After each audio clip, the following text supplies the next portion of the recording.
আসসালামু আলাইকুম সম্মানিত দর্শক। আশা করি আপনারা সবাই অবশ্যই ভালো আছেন এবং সুস্থ আছেন। শুরুতেই আপনাদের সামনে ছোট্ট কিন্তু বেশ চমকপ্রদ একটা পাটিগণিতের হিসাব আমি তুলে ধরতে চাই। ১২৭ কিলোমিটার রাস্তা আর ১৫ লক্ষ মানুষ। কি ভ্রু কুঁচকে গেল তো? ভাবছেন রাজনীতির এমন গুরুগম্ভীর বিশ্লেষণে হঠাৎ করে আমি রাস্তার মাপ আর মানুষের মাথার হিসাব কেন টানছি? একটু ধৈর্য ধরুন। কারণ এই অতি সাধারণ যোগ-বিয়োগের মধ্যেই কিন্তু লুকিয়ে আছে আগামী দিনে বাংলাদেশের রাজনীতির এক ভয়ংকর এবং রোমাঞ্চকর ব্লুপ্রিন্ট। একদিকে যখন দিল্লির সাউথ ব্লক, বেইজিং আর ওয়াশিংটনের রুদ্ধদ্বার কক্ষে আমাদের ভাগ্য নিয়ে পাশা খেলা চলছে, ঠিক তখনই অন্যদিকে যশোর বেনাপোল থেকে টুঙ্গিপাড়া পর্যন্ত তৈরি হতে যাচ্ছে এক অবিশ্বাস্য রেকর্ড পরিমাণ কাহিনী। হ্যাঁ দর্শক, আজ আমি আপনাদের সামনে এমন কিছু পর্দার আড়ালের সমীকরণ মেলাতে চলেছি, যা হয়তো আপনাদের রাতের ঘুম কেড়ে নিতে পারে। আর উপসংহারে কিন্তু রয়েছে এমন একটি টুইস্ট, যা আপনাদের সবার ভাবনার জগৎকে রীতিমতো কিন্তু নাড়িয়ে দিবে। দেখুন সুপ্রিয় দর্শক, একজন রাজনীতির ক্ষুদ্র পর্যবেক্ষক আমি। সেই হিসাবে আমি যখন বর্তমান পরিস্থিতিটা একটু ভালো করে দেখি, তখন আমার কেবলই রোমান সম্রাট জুলিয়াস সিজারের কথা মনে পড়ে। সিজার যখন গল বা আজকের ফ্রান্স, জার্মানি আর ইংল্যান্ড জয় করেছিলেন, তার আগে তুরস্কের একটা ভয়াবহ উপজাতি অধ্যুষিত এলাকা তিনি জয় করেছিলেন অবিশ্বাস্য দ্রুত গতিতে। রোমান সিনেটে তিনি সে সময় চিঠি লিখেছিলেন ভিনি ভিসি ভিসি, অর্থাৎ আসলাম, দেখলাম আর জয় করলাম। দেখুন দর্শক, ডক্টর মোহাম্মদ ইউনূসের নেতৃত্বে অন্তর্বর্তীকালীন সরকার যখন দায়িত্ব নিল, তাদের আগমনটাও কিন্তু অনেকটা এরকমই ছিল। আসলাম, দেখলাম, জয় করলাম। কিন্তু ক্ষমতার চেয়ারটা বড় অদ্ভুত এবং নিষ্ঠুর এক জায়গা। এখানে শুধু আসুন আর দেখুন দিয়ে আসলে কাজ হয় না, শিকড় গাড়তে হয়। আপনারা একটু খেয়াল করলেই কিন্তু দেখবেন প্রশাসন থেকে শুরু করে সমাজের প্রতিটি স্তরে এখন এক ধরনের অদ্ভুত অসামঞ্জস্যতা বিরাজ করছে। যারা এখন ক্ষমতার কেন্দ্রে আছেন, বিএনপি সরকার, তাদের সিদ্ধান্ত গ্রহণ, তাদের কাজের ধারাবাহিকতায় যেন এক বিরাট শূন্যতা দেখা দিয়েছে। আর এই শূন্যতার সুযোগটাই নিচ্ছে দুর্নীতির সেই পুরনো ভূতগুলো। দর্শক, একটু গভীরভাবে চিন্তা করুন তো, আমাদের হাজার বছরের যে প্রাচীন ঐতিহ্য মহাস্থানগড়, সেই মহাস্থানগড়কে যখন জাতিসংঘের ওয়ার্ল্ড হেরিটেজ হিসাবে ঘোষণা করার প্রক্রিয়া চলছে, ঠিক সেই সময়টাতেও একটা সিন্ডিকেট কিন্তু শোনা যাচ্ছে ১০০ কোটি টাকার অপ্রয়োজনীয় প্রকল্প বানিয়ে টাকা আত্মসাতের পায়তারা করছে। হাইকোর্টের রায়কে পর্যন্ত তারা থোড়াই কেয়ার করছে। আবার ধরুন, একজন সাধারণ পুলিশ সদস্য যখন এসে আক্ষেপ করে বলেন যে তার থানার ওসি ৬০ লাখ টাকা দিয়ে পোস্টিং নিয়ে এসেছেন এবং সেই টাকা তোলার জন্য এখন কনস্টেবলদের উপর অমানবিক চাপ দিচ্ছেন, তখন সাধারণ মানুষ আসলে কি ভাববে? তারা আসলে ভাববে, তাহলে পরিবর্তনটা কোথায় হলো? লুটপাট, চাঁদাবাজি কিংবা শেয়ার বাজারের কারসাজি যা আগে ছিল তা আগের মতোই এখনো চলছে। চেহারার বদল হয়েছে ঠিকই, কিন্তু সিস্টেম যেটা ছিল সেই সিস্টেমের আসলে কোনো ধরনের বদলই হয়নি। আর এই যে একটা হতাশা, একটা গুমোট পরিস্থিতি, এটাই কিন্তু রাজনীতির সেই উর্বর মাটি, যেখানে নতুন করে বীজ বোনার চেষ্টা করছে দেশি বিদেশি নানা শক্তি। একটা বীজ যখন মাটিতে পড়ে, তখন মহাকর্ষণের অদ্ভুত একটা টানে তার শেকড় মাটির গভীরে যায় আর উপরের দিকে পাতা মেলে দেয় পৃথিবীর আলো বাতাসের খোঁজে। ঠিক একইভাবে প্রকৃতি যেন জুলাই বিপ্লবের পর আমাদের স্বরাষ্ট্রমন্ত্রী সালাউদ্দিন সাহেব বা প্রধানমন্ত্রী তারেক রহমান সাহেবের জন্য একটা মসৃণ পথ তৈরি করে দিয়েছিল। কিন্তু আন্তর্জাতিক ভূ রাজনীতিতে প্রকৃতি বলে আসলে কোনো কিছু নেই। এখানে শুধুই আছে স্বার্থ। আপনারা কি সত্যিই মনে করেন দিল্লির অজিত দোভালের সাথে তারেক রহমানের প্রতিনিধিদের যে বৈঠকগুলো হচ্ছে, সেখানে কেবলই চায়ের কাপে ঝড় উঠছে? মোটেও না সুপ্রিয় দর্শক। দিল্লি, বেইজিং কিংবা ওয়াশিংটন, তারা খুব গভীরভাবে পর্যবেক্ষণ করছে যে গত ১৭ বছরে শেখ হাসিনার যে চেইন অফ কমান্ড ছিল, সেটা বর্তমান সরকারের আমলে কতটা কার্যকর আছে। তারা যখন আসলে ভালোভাবে দেখছে এখানে একটা দুর্বলতা রয়েছে, তখন কিন্তু তারা নতুন করে তাদের দাবার গুটি সাজাতে আবারও শুরু করেছে। আর সেই গুটির অন্যতম প্রধান নাম কিন্তু শেখ হাসিনা। এখন প্রশ্ন হলো, শেখ হাসিনা যদি সত্যিই দেশে ফিরেন, তবে তিনি কিভাবে ফিরবেন? তিনি কি সরাসরি বিমানে আসবেন? এখানেই আসে আমাদের সেই পাটিগণিতের হিসাব। মাঠ পর্যায়ে আওয়ামী লীগের নেতাকর্মীদের মধ্যে এখন কিন্তু একটা নতুন সমীকরণ খুব জোরে সোরে ঘুরপাক খাচ্ছে। যেখানেই যাচ্ছি সেখানেই কিন্তু এসব শুনছি। তারা চোখ করছেন শেখ হাসিনা হয়তো কলকাতা থেকে বেনাপোল বন্দর হয়ে সড়ক পথে বাংলাদেশে প্রবেশ করবেন, এবং এটাকে তারা কিন্তু একটি ট্রাম্প কার্ড হিসাবে দেখছেন। কেন ট্রাম্প কার্ড হিসাবে দেখছেন? এর জন্যই কিন্তু আমি প্রথমে পাটিগণিতের সেই হিসাবটা বা সেই রাস্তার হিসাবটা আপনাদেরকে জানিয়েছিলাম বা বলেছিলাম।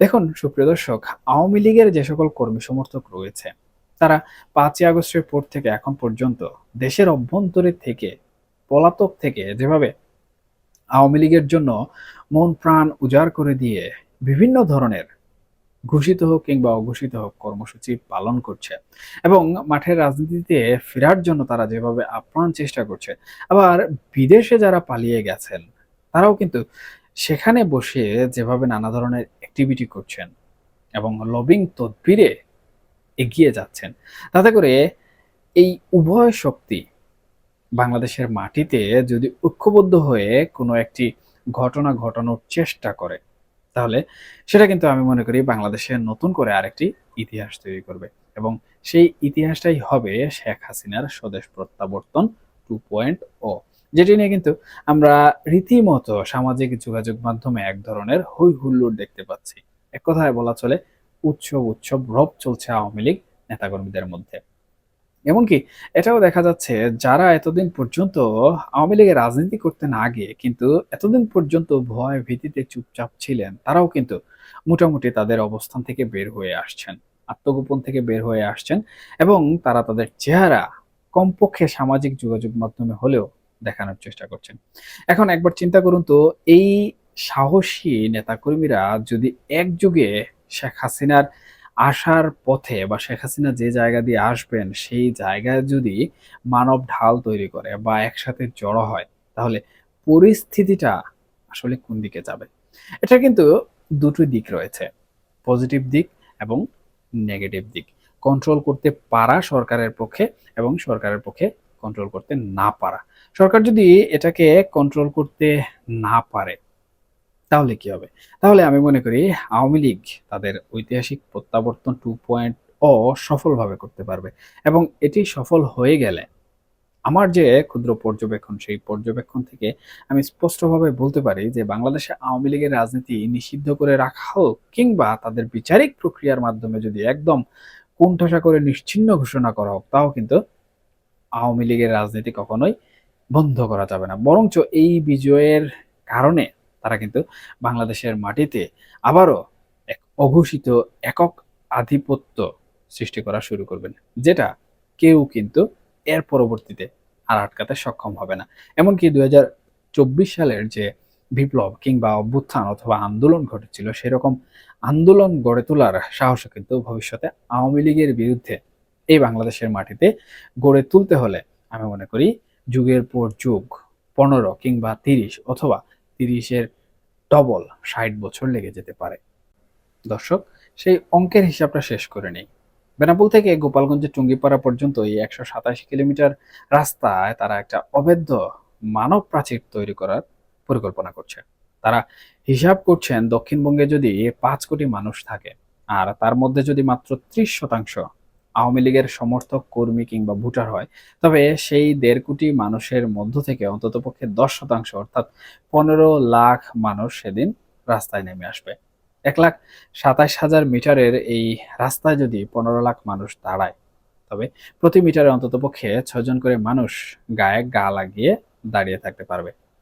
কর্মীদের অতি কল্পনা হলো, এই বিশাল মানবজাল ভেদ করে কোনো আইন শৃঙ্খলা রক্ষাকারী বাহিনীর পক্ষেই শেখ হাসিনাকে সেদিন ছুঁতে পারা কোনোভাবেই সম্ভব হবে না, এবং এটা তারা দৃঢ়ভাবে বিশ্বাস করেন। দেখুন, কল্পনা করতে খুব ভালো লাগছে, তাই না? বেশ একটা সিনেমার মতো দৃশ্য। কিন্তু দর্শক, বাস্তবতা বড়ই নিষ্ঠুর। একটু পেছনের দিকে ২০১৩ সালের ৫ মের শাপলা চত্বরের দিকে তাকান। লাখ, লাখ ধর্মপ্রাণ মানুষ, মাদ্রাসার ছাত্র শিক্ষকরা যখন জমায়েত হয়েছিল, তখন রাতের অন্ধকারে রাষ্ট্রের সাঁজোয়া বাহিনীর কতক্ষণ সময় লেগেছিল সেই বিশাল জনসমুদ্রকে ছত্রভঙ্গ করতে? মাত্র ১৫ থেকে ৩০ মিনিট। রাষ্ট্রের শক্তির কাছে আধুনিক অস্ত্র আর লজিস্টিকের সামনে দাঁড়িয়ে আবেগ দিয়ে যুদ্ধ জয় করা কখনোই সম্ভব নয়। সরকার যদি সত্যিই বদ্ধপরিকর থাকে যে শেখ হাসিনা আসা মাত্রই তাকে গ্রেফতার করা হবে, তবে ১৫ লাখ কেন ২৫ লাখ মানুষের মানব প্রাচীরও কিন্তু কোনো কাজে আসবে না। বরং যা হবে তা হলো এক ভয়াবহ রক্তগঙ্গা। আর এটিই হবে সেই দ্বিতীয় অধ্যায়, নেগেটিভ দিক। আন্তর্জাতিক মহল কি তখন বসে থাকবে? আর দেশের রাজনীতি কি তখন শান্ত থাকবে? না। তখন দেশে দানা বাঁধবে এক বিশাল আন্দোলন। এটাই কিন্তু বিএনপি সরকারের জন্য সবথেকে বড় ভয়ের জায়গা বা ভয়ের কারণ। আর এখানেই কিন্তু আমার সবচেয়ে বড় উদ্বেগের জায়গা। আমরা কি আসলেই এমন একটা সাংঘর্ষিক পরিস্থিতির দিকে দেশকে ঠেলে দিতে চাই? দর্শক, একদিকে আওয়ামী লীগ যদি জেদ ধরে যে তারা যেকোনো মূল্যে এই জমায়েত করবেই, আর সরকার যদি জেদ ধরে যে তারা বিন্দুমাত্র ছাড় দেবে না, তবে এর পরিণতি আসলে কি হবে? একটু ভেবে দেখুন তো, গত ৫ আগস্ট আওয়ামী লীগের মতো এত প্রতাপশালী একটা সরকারের পতন কেন হয়েছিল? হয়েছিল কেবলই তাদের অন্ধ জেদ আর অহংকারের কারণে। কোটা আন্দোলনের মতো একটা বিষয়কে আন্ডার এস্টিমেটেড করে, গোয়ার তুর্কি করে তারা নিজেদের পতন নিজেরাই কিন্তু বলা চলে ডেকে এনেছিল। আর যদি নতুন সরকার এবং আওয়ামী লীগ উভয় পক্ষই আবার সেই একই জেদে অনড় থাকে, তবে দেশের নিয়ন্ত্রণ কিন্তু আর কোনোভাবে কোনো রাজনীতিকের হাতে থাকবে বলে মনে হচ্ছে না। তখন একটা বিকল্প চিন্তা আমাদের করতে হবে। ইতিহাস কিন্তু বারবার আমাদের চোখে আঙুল দিয়ে দেখিয়ে দেয়, যখন এই রাজনৈতিক দলগুলো নিজেদের মধ্যে সমঝোতায় পৌঁছাতে ব্যর্থ হয়, তখনই সেখানে তৃতীয় পক্ষের আবির্ভাব ঘটে। এই ক্ষমতার ট্রান্সফার যদি বিদেশিদের হাতে চলে যায়, কিংবা সেনা শাসন চলে আসে, তবে হয়তো পাকিস্তান বা মিশরের মতো আমাদের দেশেও সামরিক বাহিনী বা সিভিল আমলারা মধ্যস্থতাকারী হিসাবে আবির্ভূত হবে। তখন কিন্তু দিল্লি, বেইজিং বা আমেরিকার সেই ছায়াযুদ্ধের আসল রূপ আমরা পুরোপুরিভাবে দেখতে পাবো। তারা তখন এমনভাবে খেলবে যে খেলায় এদেশের সাধারণ প্রত্যেকটি মানুষের কেবলই বলিদান হবে। এর বাইরে আর কিছুই হবে না। তাই সুপ্রিয় দর্শক, পরিশেষে শুধু একটা কথাই বলতে চাই, জেদ কিন্তু কখনো বিজয় বয়ে আনে না। জেদ আনে কেবলই ধ্বংস। হাজার বছর ধরে পৃথিবীতে যুদ্ধবিরতি বা রিকনসিলিয়েশনের যে প্রথা চলে আসছে, আমাদেরকেও আজ আমি মনে করি সেই একই পথে হাঁটার সময় এসেছে। সরকার এবং বিরোধী সব পক্ষেই আজ একটি ন্যূনতম রাজনৈতিক সমঝোতায় আসতে হবে। কেউ একটু ছাড় দেবে, কেউ একটু মেনে নেবে। এভাবেই রাষ্ট্রকে আসলে এগিয়ে যেতে হবে, বাঁচতে হবে। তা না হলে আগামী ডিসেম্বরে আমরা হয়তোবা এমন এক অন্ধকারে পতিত হব, যেখান থেকে ফেরার আমি মনে করি আর কোনো পথ আমাদের সামনে কোনোভাবেই খোলা থাকবে না। দর্শক, বেনাপোলের ওই মানব প্রাচীর যেন আমাদের লাশের প্রাচীরে পরিণত না হয়, সেটাই কিন্তু এখন সবচেয়ে বড় কাম্য।